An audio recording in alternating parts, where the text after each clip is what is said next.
A Tall and Small Collection, Chapter 25. What Happened? Soren, for a moment, only saw red as he stared at Brady's broken body. He looked like a corpse, still and lifeless. It was the wheezing in his lungs that informed Soren he was still alive. There were deep bruises obviously made by grasping, careless fingers. Soren felt nauseous at the notion of such a thing happening to him. Human children were terrifying enough without the thought of them grabbing hold of a borrower. Both of Brady's legs seemed to splay to the side oddly. Not broken, but not right. There were cuts and scrapes all over his body and his face, some fresh, and many more scabbed over. Suddenly, Soren debated on retracting his aid and, instead, stiffly asked, "What happened?" Thanks again for watching Austin, Ashlynn. It really means a lot, said Austin's mother, Katie, who knelt down to look her son in the eye, grabbing his shoulders to make sure he didn't run or turn away. Now, Austin, you be on your best behavior for Ashlynn, okay? Okay, Mom, he said, while squirming in his mother's grasp, obviously anxious to have her gone. Kitty smiled and gave him a kiss on the forehead, which he shied away from as far as he could. With that, Kitty whisked herself out of the door. Ashlynn sighed under her breath and turned to the 9-year-old, who was already poking around in the kitchen drawers. Austin was a nosy kid, with a proclivity to find trouble and ignore parental figure requests until the last possible moment. All the more reason for Ashlynn to be grateful for shutting and locking her bedroom door with Soren and his brothers inside. "Well, if you're ready, let's go play," said Ashlynn, knowing this distraction would be just enough to keep the kid from rummaging through the rest of her cabinets. It worked. Within 2 minutes, Austin had forgotten completely about nosing through the pots and pans and bags. The distractible kid went from one game to the next, not really investing time or effort into each activity. That is, until he wanted to play with his action figures. Austin ran to his backpack and wrenched the zippers free as he walked back to the living room table where Ashlynn was seated. One by one, he started pulling out different action figures. Some of them Ashlynn recognized, like the ones from the big-name comic book companies, but there were a few odd ones that looked like they were part of some cartoon that she didn't recognize. He rattled off which one was which and how they connected in all of the different stories.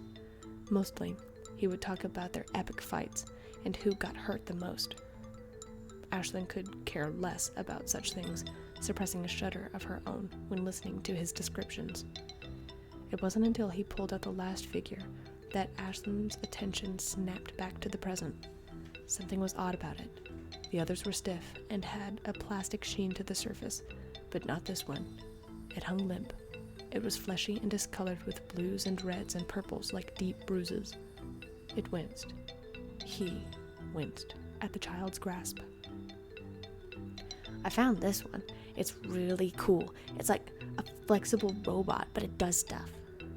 Coolest part is it doesn't need batteries, said Austin.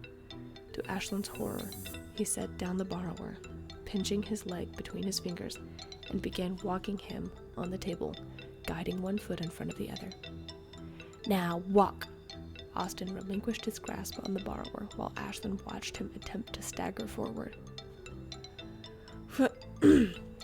Where did you find it? Asked Ashlynn, hoping that she wouldn't give too much away, even if Austin was just 9 years old. "It was in my room. I found it in my secret snack stash," replied the boy casually as he prodded the borrower in the back, nearly making him lose his balance. "Walk faster." Ashlynn could see the borrower shaking and his ragged breathing as he attempted to do so, but his legs only carried him marginally faster. He had blondish hair, from what Ashlynn could tell, and he looked ready to give out at any moment. In fact, he did. After a few more faltering steps later, he collapsed to his knees, but just before he did, and before Austin could reach for him, Ashlynn reached forward to let the borrower fall onto her open palm. Ashlynn could see the greedy gleam in Austin's eyes that she had his possession and swept the borrower away out of the child's grasp. Hey, give it back, whined Austin as he began to stand to gain reach on his babysitter. Ashlynn could hear the borrower whimper as he attempted to push himself off of Ashlynn's palm. It was no use. He collapsed to his side, shivering on his curling frame. Ashlynn could have sworn she heard him muttering, "Please no," and "Don't let him." But she couldn't be certain. She curled her fingers around him slightly and focused on redirecting Austin's one-track mind. I will. I just want to see," replied Ashlynn, redirecting his attention to a different action figure. "Tell me again what this one does. Maybe these two can have a fight." Austin wasn't pleased, based on the frown in his eyes, which wrinkled his nose like he had smelled something bad, but seemed to let it go as he began to explain once again who each action figure was and what powers they possessed. He became so enraptured through explaining everything again that he didn't notice Ashlynn stealthily lower her hand with the borrower in it from the table into her lap. When Ashlynn thought it was safe, she suggested they make a snack and come back for the action figure fight of the century. Austin agreed and scurried to the kitchen to rummage through the refrigerator.